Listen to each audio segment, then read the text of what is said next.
Service Committee of the League of Women Voters of the Cape Cod area. I want to welcome all of you who've come to tonight's candidates forum for Harwich Board of Select. I'd also like to thank all our volunteers who have worked diligently to put this together. And without further ado, let me introduce you to the League of Women Voters moderator for tonight, Joan Craig.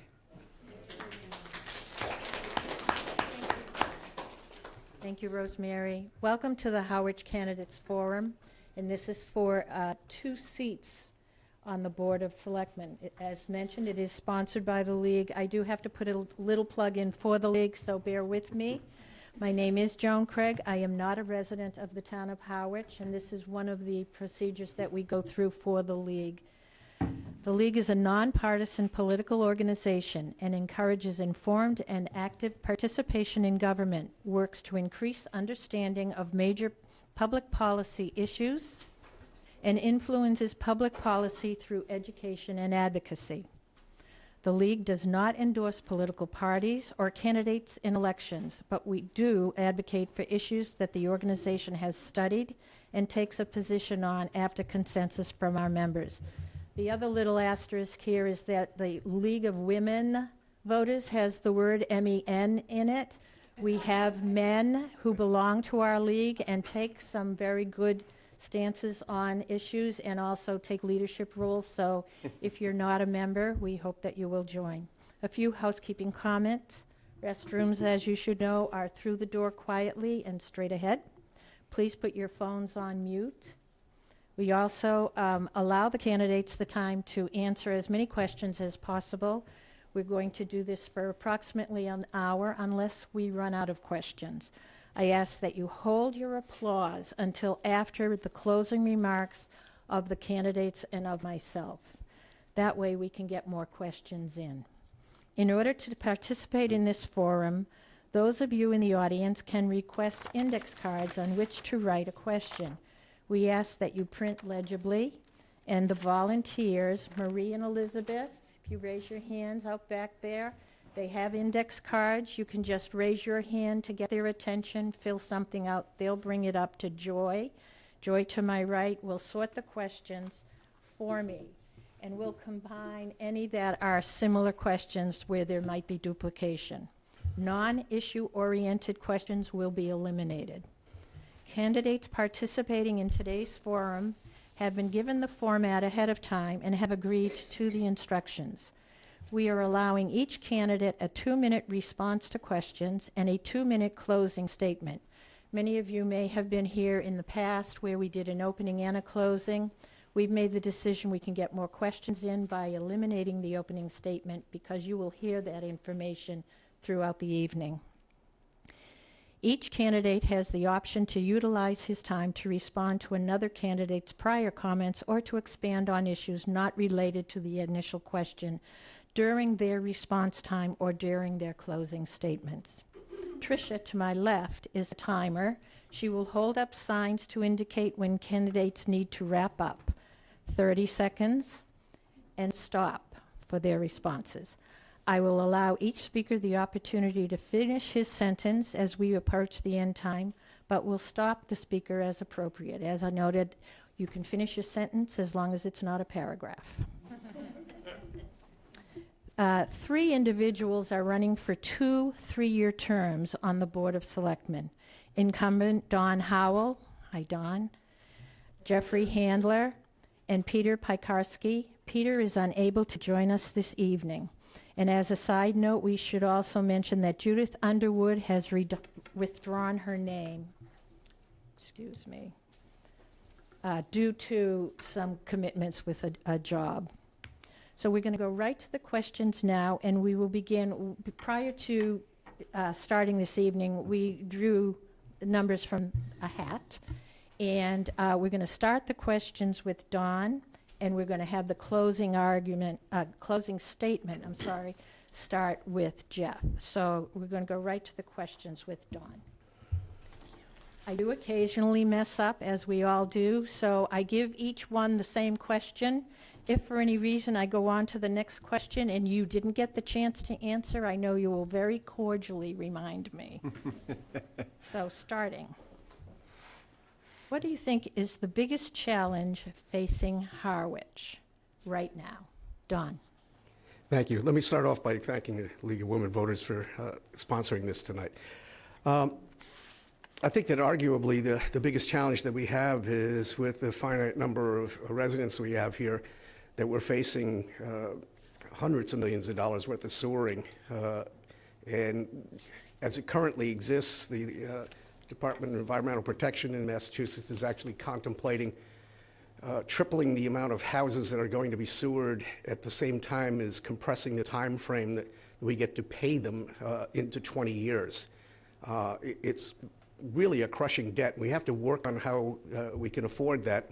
So there are other issues, and there's always other issues. But the way that I view this is that the sewering is the one that's existential. It'll either be done and we'll be able to do it properly, or it's going to create a crushing amount of debt. So that would be my choice as the major issue. Thank you. Jeff. Sure. And thank you to the League and to Vic as well. I'd agree in a sense with Don that the sewer and the money is an issue. The sewer to me is the long game, and we have to look at the sewer like that and strategize. It's going to take years and a lot of money for sure. But as a resident of the town and not a sitting selectman, I feel that one of the greatest challenges, if not the greatest challenge that we have here now, currently, is staffing. And I would like to see, and I know we've got a warrant in the, for town meeting for 8 new positions. I think our town is understaffed, which really impacts the day-to-day operation and how we get things done on a day-to-day level. So I would argue that staffing for me would be one of the greatest hurdles we need to figure out how to overcome. We've lost staff. We are constantly looking for staff. And as I stated, I think it's important to have enough people to do the jobs that are required here at the town level and not have to put so much compression on the staff that's already here and doing really a fantastic job. Thank you very much. Second question, and this will start with Jeff. What is one currently untapped opportunity for the town? Well, I think grants are always an untapped opportunity. I would say that our housing production plan and our open space and real estate plans are both expired currently. I think they expired in 2016, and they're just hanging out there. And it would be imperative for the town of Harwich to update those plans and get them current so that we are in a position to be able to at least apply for grants. That saves the taxpayers money. That will hopefully help our seniors who are on fixed incomes and have such a challenging outlook financially and for their future. So that's what I would say. Thank you. Thank you. Don. Thank you. I believe that, there's a time for planning, but there's also a time for doing. I think one of the biggest, largest untapped resources we have in this town is the Marceline property. It's been somewhat like somewhere around 665 days since we closed on that purchase. The time has long since passed about us to put out RFPs to come to some sort of conclusion, because that land is sitting there. It's all upland, and we have a desperate need for housing. Something needs to be done, and something needs to be done like yesterday. Thank you. Thank you. Next question with regards to housing, and we'll start with Don. What 3 specific things would you do, not what you've done, to facilitate the creation of affordable and workforce housing in Harwich? Don. Well, thank you. Those are 2 actually different problems. The affordable housing has constraints, especially if money comes from the CPC. You can't exceed 80% of area mean income for the residents of that type of housing. We really, I mean, again, we've had forums, we've had a lot of things going on, but there's nothing that breeds success like success. Even if we just picked out a smaller project and put it out to bid and did something. Even if, we have the property on Sisson Road, it could easily sustain 8 units in 2 quads. As a matter of fact, the plans for that go back all the way to 2006, I believe. That shows you how long we've been sitting on this problem. I don't know if there's 3 things. You really need to build, build, and build without actually consuming the town, because there's plenty of there are plenty of buildings, there's plenty of residences. The problem is that we have trapped ourselves into a corner where a large number of them are no longer residences. They're part-time, they're Airbnbs, and we have to consider more innovative things that get people into units so that they don't wind up leaving Harwich permanently, because we're at a point now where we have, I would say, an ample amount of affordable housing for the elderly, but we've got nobody to help support them, like phlebotomists, CNAs. So that is a really important issue, and it really needs to be addressed. And we have to come up with solutions. I know there's the accessory dwelling unit that's on here, but that doesn't necessarily guarantee anything, because it takes about $150,000 to do that. We just have to keep pushing. Thank you. Jeff? Thank you. So I think, first of all, we have to keep what we have. The SHI list is very important to our town. And from what I understand, we are going to be potentially losing units from our subsidized housing inventory. So number 1, we need to keep our SHI list. I think number 2, the Marshline property needs to, I'm, as a resident, I'm not really sure why it took so long to get the RFP out. It's, as Don said, 600+ days where not much has happened with that property. I don't understand that. I think that now, from what I understand, the RFP is in process, but it's just way too late. I would also say that there is no reason for us as a town to be looking for other properties to purchase. I think we need to focus our efforts on that Marshline property. And then lastly, if we try to build single-family homes, and I've looked into this for the last 23 months, if we try to build single-family homes to build our way out of this problem, it is never going to happen. There's a gentleman in West Harwich at the old schoolhouse who's looking to put 7 to 10 units up, and the amount of hurdles and challenges that he's faced to get that project done is truly beyond my level of comprehension. And we need to stop. You know, we can't confuse motion for progress. You can run in place forever and go nowhere. I think that's pretty much where we've been for a long, long time. And I don't want to point the finger at anybody here, but, you know, things have to change. A new set of eyes, a fresh outlook, new ideas. That's what I bring to the table. And that's exactly what I would do if I was sitting in one of these seats. Thank you. The next question will start with Jeff. What would you do to clear up the backlog of approved and funded warrant articles? Some warrant articles date back many years. Jeff?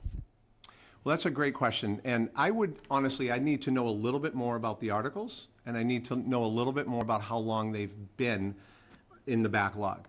You know, certainly town meeting, this year, from what I understand, we're looking at maybe 3 days. That's a lot of time. So, you know, one of the things that I was hopeful for in my first run for selectman back in '21 was to bring more people to town government, more residents to pay attention and be a part of our town government so that they could be part of the system.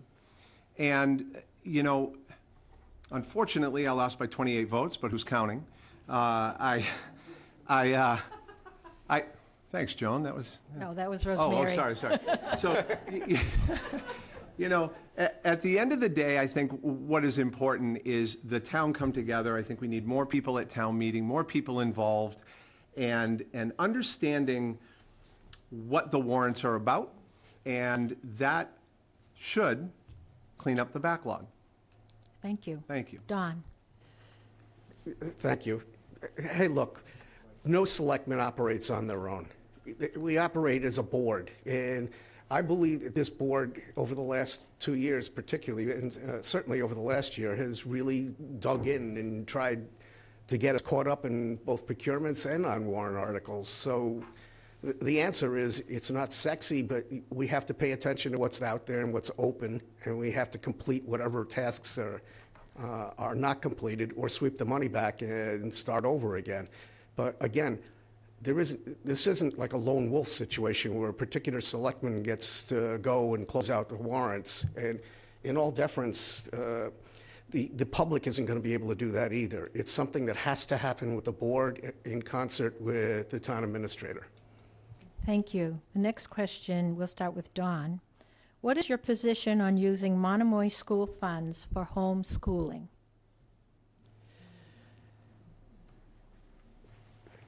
I have been lukewarm in that area. I understand that there are some kids that are not necessarily well-served, whether for psychological reasons or for learning reasons, that are better served in a home environment. I initially actually was opposed to us doing this. I certainly endorse having it on town meeting floor so that everybody can have a discussion about it. But there is a point, and I'm not sure where that point is, but there is a point where you bleed out the school budget for the bulk of the kids in the community. And aside from the learning component, there's also a socialization component in schools that you don't get when you get further away from them. So I hate to be ambivalent, but that's definitely one of those things where I don't know. I really don't. And you have to be able to admit when you don't know. There's reasons for doing it. There are reasons for parents to want to do it. How much support you would need monetarily is suspect to me, because I've talked to people who are homeschooling. Some of them are desperate to see some apportionment of money towards them, and others are saying, we've been doing this for years, we don't need your help. The district has actually helped us with special needs and other things in place in our home. I wish I had a better answer, but that's one of those areas where I'm open to suggestions. Thank you. Jeff, same question. Sure, thank you. I think first and foremost, parents should have a choice where they want to school their kids, do what's best for their family. I would like to make a point about the petition article that, and I've spoken to many people about this, and many people feel, I'm not sure many people understand what's happening on town meeting floor coming on May 1st, is it's an ask. It's an ask. It is not to be decided on town meeting floor. So what the ask is to ask the state and have a conversation at the state level whether or not they would support having funds removed from Monomoy High School and given to parents who make the choice to school their kids at home. Now, I see absolutely no reason for us to not have that conversation. I think it's a great conversation to have, especially when you realize that the petitioned article clearly states that the delta, if there was money lost by our school system, that the state would pick up that funding. So I don't think the town is at risk of losing funding. I think we need to understand what's being asked here. It's an ask to go to the state to find out whether or not they want to have the conversation. And if they do want to have the conversation, then they would obviously be asked to pick up the difference between what the town loses by losing kids to a homeschool choice. So I'm all for it. I think more conversation, more deliberation, more discussion that's respectful, responsible, and civil is exactly what we need specifically for this school choice. Thank you. Next question, starting with Jeff. How would you encourage greater participation in town boards and committees? Well, jumping on my last statement, I think respectful, responsible, considerate, and civil conversation would be a good beginning. I think I sit as the vice chair of the local planning committee currently. And for me, that has been, without question, one of the most rewarding things I've ever done in my adult life. And I see some of the committee members out here tonight. The committee is fantastic. The people are fantastic. The work we do is exactly as I stated, cooperative. We deliberate. We all have differences of opinions. We all come from a different place. We all know different people. But what has been fantastic about it is how well the group works together. That could, in my opinion, be a very nice working model for how committees should, I guess, behave and conduct business. Now, with that being said, it is no easy task for people to find the time to dedicate to committees. That's why you see a certain demographic, and I guess now I'm in that demographic. A certain demographic is part of that, part of the overall group of committees. So I think the answer is twofold. People need to feel welcomed. They need to feel like they can come to the town and ask questions and be a part of it and not feel like they're bothersome or in the way. And number two, I think having a different demographic somehow be able to find the time, make the time to be part of a committee. And I for one, at 54 years old, I think it's so rewarding and so worthwhile. And I would urge anybody to get on a committee and maybe change the culture of how Harwich's committees have been operating. Thank you. Thank you. Same question to Don. I've had that happen Timer in is meetings working. before. Tell them I'll call them back. I actually would like to start by saying I agree with Jeff, and I can distill this down to a colloquialism that I generally use. My wife knows about this comment. Is that if I want to get yelled at, I can stay home and have that happen. And there's a nugget of truth in all of that, because I'm not sure how welcomed or appreciated some committee members throughout the government feel at various times. At the board level, we have to try to create that environment and rededicate ourselves to that. Now, as to bringing in new people, when I was on the interview committee for a number of years, I was not averse, and neither were a number of the other select people, to going out and recruiting people, because it's important to have a certain balance, especially on the regulatory boards. There was a period of time where the first person who walked in the door, I'm not saying recently, but the first person who walked in the door got appointed. That doesn't give you a social environment where things can happen. As a matter of fact, you really want a divergence of opinion. So you have to be careful about how you create that in these committees and then nurture them. And just to double back for a second, where Jeff's comment about the town would be made whole in terms of any monies lost in homeschooling. I was actually serving as a selectman in the early 2000s. I was on the board of the Massachusetts Municipal Association, and the big topic there at that point, and Joy would probably appreciate this, was Chapter 70 funding fully. And that has been almost as illusory as bringing back vaudeville. There has never been a period of time where we have given all that we were eligible for and promised in funding for schools. So I think it's fictitious to say, well, it's going to be neutral. The state will give us back the money. That's not going to happen. Thank you. Next question, starting with Don. What can we do to make our staff stay with the town longer? Lately, many employees resign quickly. Don. Well, this is just me, but there's different types of management philosophies. Personally, I really ascribe to a collaborative model where people feel like they're involved, they're invested, and parts of the decisions they own. When it gets to the point where I tell you, you respond, it starts becoming an unfulfilling atmosphere. I think we need to work hard at re-engaging the employees and getting them to feel valued as individuals and listening to them as a loop instead of a sort of oligarchic management style where you speak from above and issue edicts.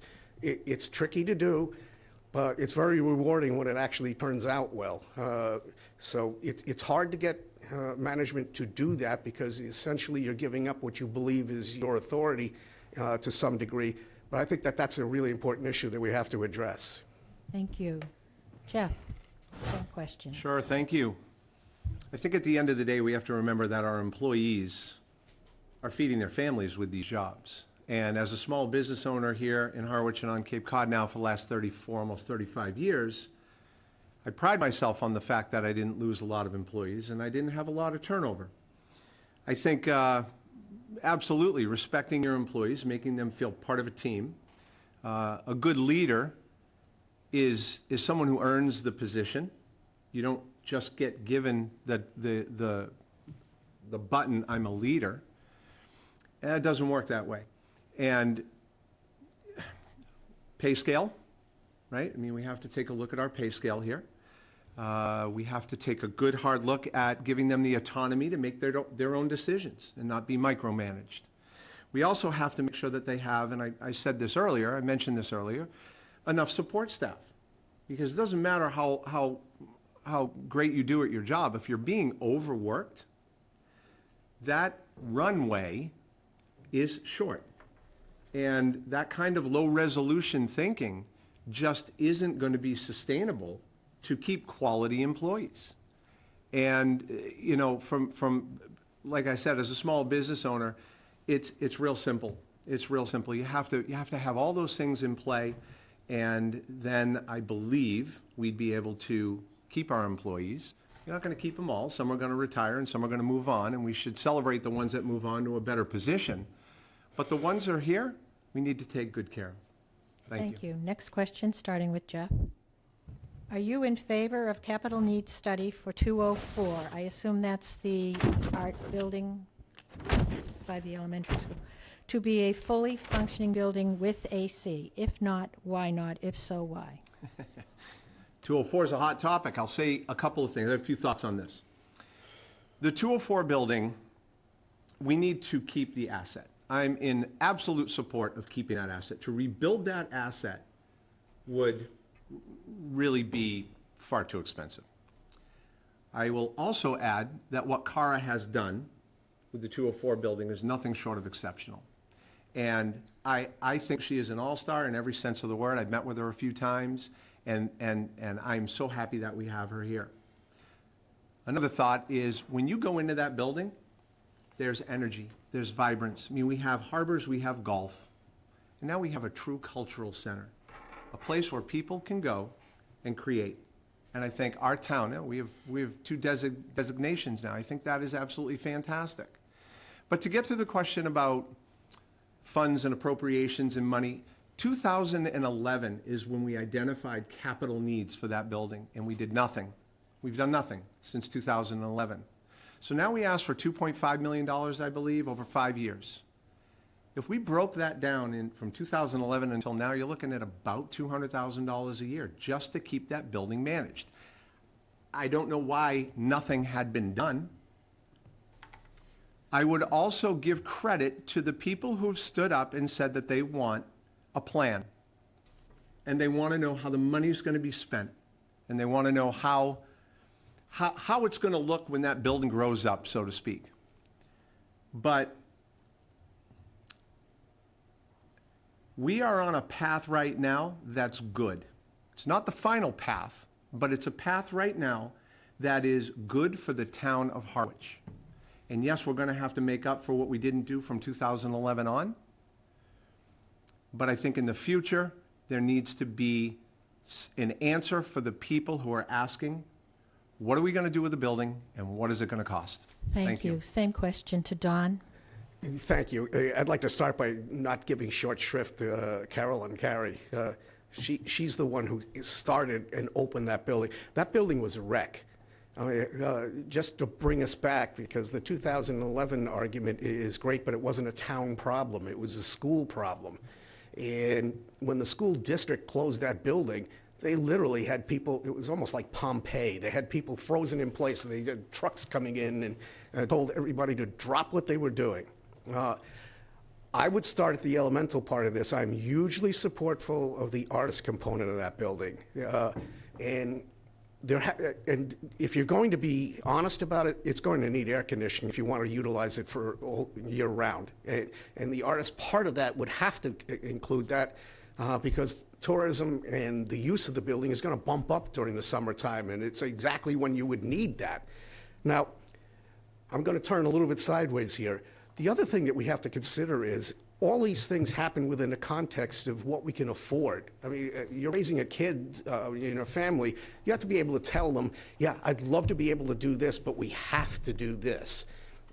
We're facing some daunting financial problems, and I really think that it's important for us to be able to keep in mind how much money do we have to be able to do things, and where can we allocate it. Again, I'm very supportful of the building, but rushing into doing everything all at once, I don't think is a wise idea. And I'm an outlier on the board. We've taken the position as a board that we are going to do these things, but I think that there are certain things that can wait, that aren't urgent this minute. Thank you. Next question, starting with Dawn. What spending items would you suggest we remove from the town warrant? I'm so glad you're Well- going first. Well, actually, that's a pretty easy question. It's Yeah. 10 days out. There's nothing I want removed from the warrant at the moment because we've done that. There have been a lot of pitches made. I think our lives would be a lot easier if we were a lot more transparent about what the staffing is going to be initially and what its ongoing expense would be. But I will say, again, there's a difference to me between support staff and critical services. I am hugely in favor of us adding the 4 firemen because we've got structural problems where callbacks can't be made anymore. Their firefighters and EMTs are living further and further away. It stops you from being able to reutilize your existing workforce on overtime. So we really need those positions. The other positions I think we really want, because Jeff's right. If you're a contractor and you try to get permits, it's daunting. It takes forever. But we don't have an endless font of money. We have to be able to prioritize what goes when and to what extent. And that's always the trick here. We've gotten to the point on the warrant, we are living within the budget. It requires no override this year, but we have to be careful about how we push receipts, and we're not going to see $7.5 million of free cash again, I hope, ever. So we have to be really careful about what we fund and how we fund it. Thank you. Same question to Jeff. Sure, thank you. There's a lot to unpack with this. And if you've read the warrant, I agree with Dawn. I don't think there's it's been vetted. I'm in favor of the fire. I think adding 4 firemen to the town's employee list, I think, is extremely important. What we have to remember is the $50 million that's being asked for sewer has to be asked and appropriated so that we are in place to get our grants. At least that's what I understand outside of the meetings that go on that Selectman Howell gets the benefit of sitting in. So I also understand that we may not spend that $50 million, and we only draw off of it if we need it. So that $50 million is not something that we're choosing to fund. It's something that is being chosen for us.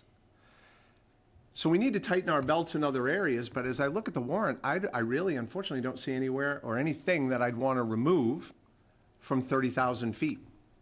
I might feel differently if I got the opportunity to sit in on all of the budget meetings and such. But as it sits right now, that warrant has been vetted, and I trust in the group who did the vetting.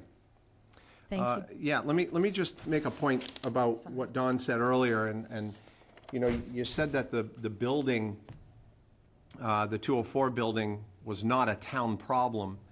I'm sorry, but that's a town-owned building, so I view it as a town-owned problem. And I don't know much, I can't say much more than that. It's an asset to the town, and the town needs to take care of their assets. Thank you. Thank you. I didn't mean to interrupt. No, Sorry. that's okay. Thank you. Next question, starting with Jeff.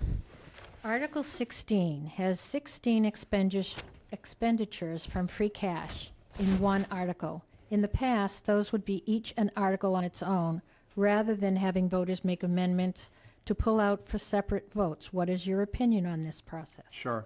Hot topic again. I think I can see where the Board of Selectmen's coming from. It's tough enough to get people to show up to town meeting. It's tough. It'd be even tougher if we tell them that it's going to potentially be 4 days. And you want the public to be there for all of it, not just part of it, but for all of it. So given that, I weighed the pros and cons. And sure, it might not be the best way to do it, but I think we've got, I mean, we would have ended up with 70-plus articles, and that would have taken an awful long time. And our town is smart, our voters are smart, our residents are smart.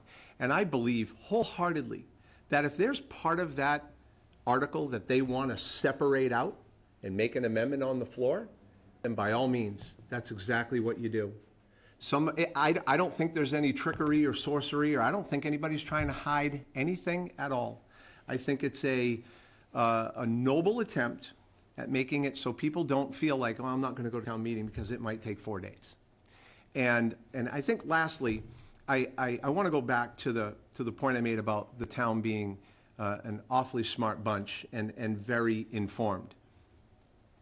I think it's going to be a real easy lift. And after town meeting, I think people are going to feel differently about compacting it all together. That's my opinion, and frankly, I'm glad they did it. Thank you. Thank Same you. question to Don. Thank you. Here again, I'm an outlier on the board. I mean, I go back 30 years in government, one way or the other here. And I have to say that we used to be able to get through 80-plus articles in a couple of days maximum. It was rare indeed we went into a third day. I think that you really need to treat the voters with respect and give them the ability to make those decisions on their own. I forcefully argued that point. The board accommodated to a certain degree my position in that by saying that you could separate out individual things. But the bottom line is this isn't some sort of a mosaic that we're putting together where if you take one part of it out, it collapses. We had, again, way too much free cash to work with. So it is giving everybody the illusion that they don't have to be able to give a great excuse for the expense of these things. I think that's a horrible mistake. The public really should have been involved in each of these things. And if you trust the public, I can tell you right now, even changing a capital plan from year to year, getting a 2/3 vote on something that you really need to change was never a problem as long as you treated the voters of the town with respect and gave them the information they needed. I don't see that there would have been any problem at all separating those out and allowing people on a menu basis saying, I want this, but I don't see that we need this. Thank you. Continuing on with articles, and we'll start with Dawn. There are 3 citizen petitions dealing with human behavior and the environment. Please tell me your vote on all 3 petitions. Well, in this particular warrant, I don't believe we supported any of them as a Board of Selectmen. I, in the past, have actually been a pretty solid record of supporting environmental concerns, plastics and things like that. And I think that the time has come for us to address those in a serious way. I know that there are those who feel like outside forces march on the town and show up at town meeting, and only a few people control that narrative. I don't think that that's necessarily the truth. There are problems with the articles as they're submitted, and some of them isn't because of what they're asking, it's for how they're asking for it. You can't demand certain things that require legislative relief, for instance. So regrettably, I can't support them as they exist now, but a number of the people who have submitted them, I have a long track record of dealing with, and had it been differently posed, I could have supported some of them. Jeff, same question. Thank you. Thank you. I believe the 3 petition articles are with respect to fertilizer, balloons, and plastic. There's another petition, which is the school petition, and I think we all understand where I stand with that. I'm in full support of that. I think I'll take all 3 and try to get through them as quickly as I can. With fertilizer, the state is doing the work. The state has the experts, the state has the money, the state gives the education. I believe the petitioner actually made it very clear in a YouTube video I saw the other day that our landscapers are doing the right thing, and they have demonstrated appropriate use of fertilizer. So I don't see a reason that I would support that, the fertilizer ban. As far as the plastic ban goes, I think I would want to reach out and talk to our restaurants, the people who would be really potentially hurt on the bottom line by having to pay the expense of not being able to use plastic. I mean, at the end of the day, plastic is everywhere. And I'm not sure how much this plastic ban would move the needle in the positive, but I know it could do an awful lot of harm to our small business owners who we need to take care of and look out for, and not have what I would consider in this case to be government overstep and stifle their ability to thrive, not just survive, but thrive. And then as far as the balloons go, I'm with Don on this. Like, I think environmentally, I mean, we cleaned up the Handler's Auto Parts property far greater than we needed to, simply because of how my family feels about the environment. I would like to see stricter punishments for people who let balloons go. I think that's where that needs to land. So I would not support the balloon ban either. Thank you. Next question, it's actually two that I'm combining. It's about weather conditions, climate change, et cetera, and we'll start with Jeff. What is your position on climate change, and what is needed specifically to reduce the potential negative impact of climate on the town of Harwich? And with regards to climate and extreme weather, is there a need for an emergency prep team for the energy point of view? For example, can solar panels withstand 200-mile-per-hour winds? Well, that's one heck of a question. It is. I'd like to know who asked that question. There are two. Yeah, there's both questions. So, not being a scientist, I can only give you what I think and feel about what I read and hear. And climate change is real. To what extent? I have absolutely no idea. I don't spend enough time understanding climate change. So the first part of the question, I believe, and Joan, I may ask again for a little help here, but I think the first part of the question was, what can Harwich do to help reduce the climate change? And my simple answer to that is, I really have no idea. And I'm just going to be straightforward and honest with all of you on that one. And then the second one is, can solar panels handle 200-mile-an-hour winds? Well, I'm going to tell you again, I have absolutely no idea. But I think having an emergency prep team right now, I mean, we're having a hard enough time finding volunteers for our committees. I'm not sure we'd be easily able to find a group of people to volunteer for an emergency prep team for climate change. But I go back to what I said in the very beginning. I believe climate change is real. I think it's something we need to address. I think it's a huge, huge undertaking. And I'm absolutely not the guy to do that. So that's the best I got for you. Thank and I'm you. looking forward to this. Same question for Don. Thank you, Dr. Handler. Some portion of this reminds me of an argument amongst your family where it's like, he did it. No, he did it. I'm not really interested in what's causing the climate change. There is arguably a climate change going on. If sea levels are changing, Mass Municipal Association has been talking about this for darn near 20 years. We have to harden our assets. I'll give you an example. Outer Cape Healthcare is sitting on a piece of property which is within a 100-year floodplain. We, at one point, were looking in, before we built the new public safety facility, into sourcing the police department there, until we realized that it might be on an island on its own in a major storm. And it seems that the severity of storms are getting greater. We need to be able to do practical things to harden what we're doing. And if you look at Saquatucket Harbor, when we built the garage there, that's an example of an attempt on our part to address what could happen. The building was, the maintenance area was built lower originally in the plans, and we beefed it up. We have to look pretty much anywhere where there are water bodies, Nantucket Sound.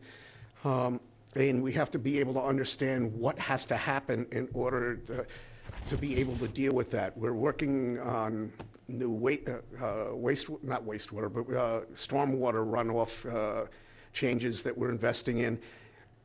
Everything that we do has to be mindful of where it is and how high it has to be in order to withstand storm events, because it seems like we're getting a 100-year storm every couple of years now. Thank you. Next question, starting with Dawn. In your professional life, what is the accomplishment you are most proud of? Well, I don't think you want to hear about my contracting experience or maybe taking bad guys stuff for the U.S. Marshals, so we'll go past that. I may be interesting, but I'm sure you're not going to want to hear it. I have spent the larger portion here, after I had bought a store and sold it, concentrating on charitables.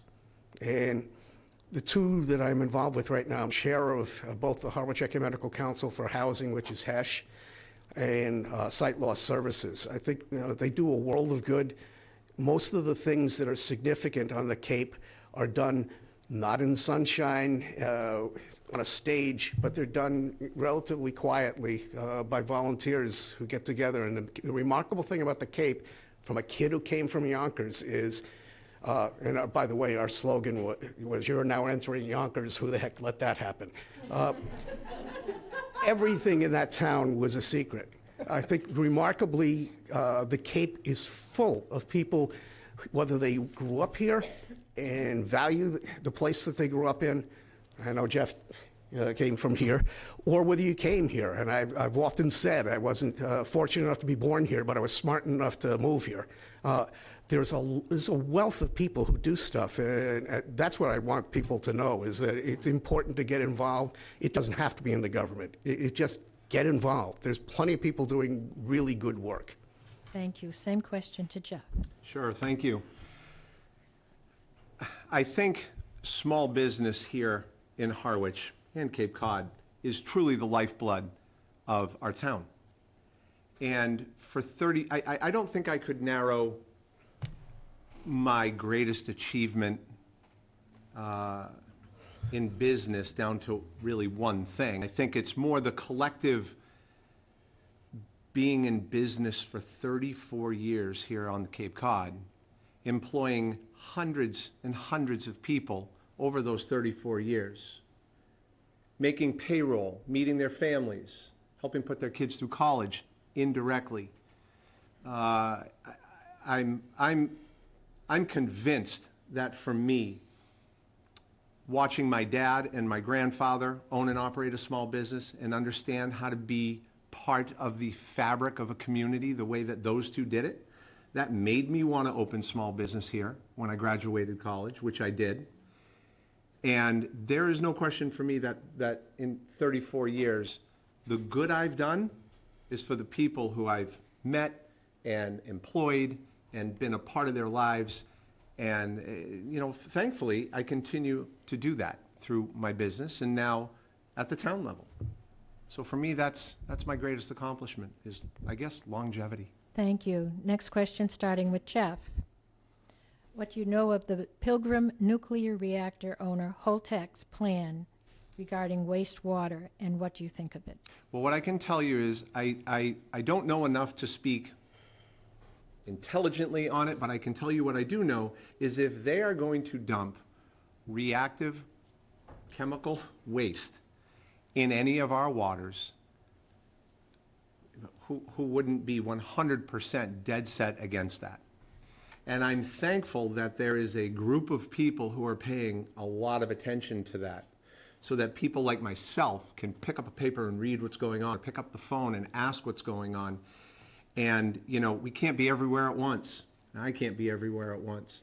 So I'm going to lean on the people who are charged and passionate about making sure that what I hear is potentially going to happen does not.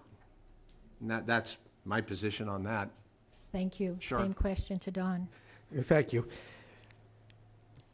It just seems to me that Holtec's position in this is more or less a scavenger, that they got into this and they want to be able to squeeze out as much possible funding for themselves as they possibly can. I've had a disagreement with my fellow board members on this issue. Starting when I was 5 years old, having lost a friend to leukemia, there is no level of radiation that I'm willing to say, yeah, that's fine. If we dilute it to this level, that's great. We need to take great care with things, because one thing that nobody is focusing on, it may not be any one particular thing. It may be everything in the 21st century that's causing problems for us. I'm kind of an absolutist. They can't dump anything that's radioactive into Cape Cod Bay. It's just wrong. They got themselves into this mess. Please hold your applause. Thank you. They got themselves into this mess. They've got to figure out how to get rid of the reactor coolant and where they're storing the rods themselves. It was well known to them the problem they were entering into, and I think it's absurd that they feel like they can get away with this and no one's going to say anything. Thank you. The next question, and we'll start with Dawn. Would you be in favor of forming a townwide team to prepare requests for grants? Well, yeah, is the easy answer. I mean, I live with grants. I write grants for site loss services. HESH needs I've been involved in the governance of both the Harwich Junior Theater and the Chatham Drama Guild, and there is no theater I know of that could sustain itself on a ticket price. None. And HESH would find it difficult to sustain itself on ever-dwindling rents as a proportion of what it costs to maintain properties. We've got to get into the 21st century here. We have to, and you know who's really good at this is our fire department. They have done marvelous work at being able to find and secure grants that have mitigated the cost of equipment, that have mitigated the cost of operation, whether it's their masks or their trucks. We have to do that because the money's there. It's really our inability to go out and seek it that's been the problem, and I'm all in favor of that. How it's done is going to be a real problem. I know we lost a town planner because she felt like years ago that she was being asked to just be a grant writer and not be a planner. So we got to find the resource that can actually do this. But yes, I'm 100% in favor of going out and securing as many grants as we can. Thank you. Same question to Jeff. Sure, thank you. It's funny this question comes up, and my mother-in-law is a fiend when it comes to writing grants. She wrote grants for the Harwich Junior Theater years ago. She had, this is like her passion. And what I found out from listening to her over the last 13 years is it's a very specialized area. And so the short answer, as Don put it, is yes, obviously. I think it would be fantastic. I also think it's going to be a challenge to find that person who's really, really good at writing grants. As you mentioned, I think it's one of the women over at the fire department is just exceptional at this. And consistently we're hearing, you know, Dave, the chief, stand up and say, we just got another grant for this and we got another grant for that. I think we should reach out to her and ask her if she wouldn't mind just being part of a committee just to try to figure out how, in fact, she works her magic. Because, you know, there's more clapping going on at the selectmen meetings when we hear that the fire department just got another grant. I think it's exceptional. It's fantastic. So the short answer, long answer is, yeah, absolutely. I think we need to do this. Thank you. The last question I'm going to have you incorporate possibly into your closing discussions, and that is, why did you decide to run? I'm really impressed. We got through 16 questions. We'll now allow each of the candidates 2 minutes to make closing statements. We will begin with Jeff Handler. So let me just ask, am I supposed to answer why I'm running and then my closing statement, or just work it in? Incorporate it Okay, in. sure. Thank you. Thank you so much, and thank you all for listening. 2 minutes goes by pretty quickly here. So why am I running? It seems every day a new reason presents itself. But for me, this is personal, and I will give you, I'm the only candidate who can say this. Every single day, I am at ground zero with 4 demographical components of our town. I have a first grader and a second grader, so you can bet I'm going to be watching what happens with our school and our school system. Brooks's first year in elementary school was just exceptional, by the way. What a fantastic job they all do over there. Number 2, I have a 23-year-old son who just graduated from Providence College. He came home, got a great job with a small business. What do you think his major concern is? Housing, absolutely. I'm in that third demographic where I'm raising a young family. I'm an employer, I'm an employee. And the compression on that group of people to find childcare and such is just very, very difficult. And then the one that really gets to my heart is my father's 80, my mother's 79, and they're retired, and they live on a fixed income. And I've spoken to hundreds of people, their peers. The insecurity and the uncertainty of their financial future is palpable and daunting, and I don't like it. I don't like it at all. So this is very personal to me. That's why I'm running. And the quality of life that those 4 demographics have to deal with on a daily basis needs to change. We need to increase the quality of life for our residents, and we need to look at it demographically. And I want to be at the table to have those conversations about how to find solutions versus how to present more obstacles and get in the way of people who want to just live here and thrive and not have to worry about the certain little things that pop up that steal time from them. Thank you. Wastewater and our housing is the long game. It's going to take a long time. Thank you. Your time is up. Gone. Don, thank you. Thank you. Let me start by saying that it's actually compacted into this first statement. I have a wife, and we're mutually a legal guardian for a 15-year-old girl, and they have been extraordinarily supportive of me running again and what I'm able to do in the town. I've been devoted to public service in Harwich for nearly 30 years. I volunteered with charitable groups like the Harwich Ecumenical Council for the Housing and Sight Loss Services, Cape Cod, and currently chair both of those areas. During this time, I've also been privileged to represent the townspeople of Harwich as a planning board member, the chair of the Charter and Bylaw Committee, the town's rep to the County Clean Water Board, and of course 12 challenging years as your selectman. I've worked hard to bring balance to what some might think of as competing interests. As one of the few remaining people who worked to establish the Six Ponds District of Critical Planning Concern, the DCPC, to protect the environment in Harwich, I have more recently worked with the residents of Harwich to establish another DCPC to protect our history and to reinvigorate our economy in the village. Yet over these same 30 years, I've also led efforts to establish over 150 affordable housing units and worked with others to provide more. Rarely is one issue the only important issue. I try to look at all sides of all issues in a balanced and respectful way, and sometimes that puts me at odds with others on the select board, but that's why we have a multi-member board designed to respectfully represent differing viewpoints and reach consensus. I have been and always will be there for all the citizens of Harwich, and humbly ask for one of your 2 votes at this year's election on May 16th, and I thank you. Thank you. Town elections, as mentioned, are Tuesday, May 16th, with polls opening at the Community Center from 7 a.m. to 8 p.m. If you wish to register to vote, you have until Friday, April 21st to do so. To vote by mail, your ballot must be received no later than Tuesday, May 9th at 5 p.m. at the town clerk's office.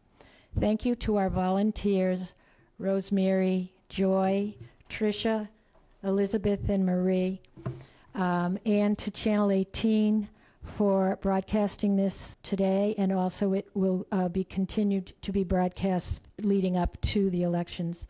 Thank you to the candidates for participating in this forum. If you and the audience have additional comments or questions from the candidates, you can speak with them after we sign off. Let's give them a nice round of applause.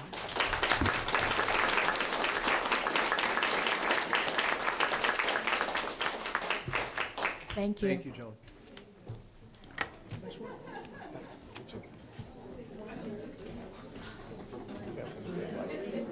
Well, Red means it's on. Green means it's stopped. You tell me who came up with that. I'm not going to, I don't challenge it either way. That colored motif.